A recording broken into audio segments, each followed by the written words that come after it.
Apa pandangan tentang Persatuan Ulama Dunia kewajipan orang Islam berjihad tentang isu Palestin? Itulah yang sebenarnya. Faham? Kerana apa? Kerana bila orang kafir, musuh Islam, mengancam umat Islam, sudah masuk ke tanah bumi umat Islam, sudah merosakkan kuasa umat Islam, membunuh dan sebagainya, maka mereka bernama harbi.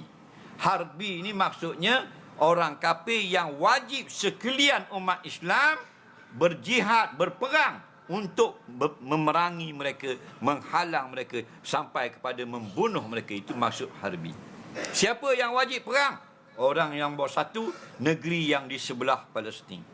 Semua itu fardu ain, berperang melawan tentera Israel dengan segenap tentera yang ada.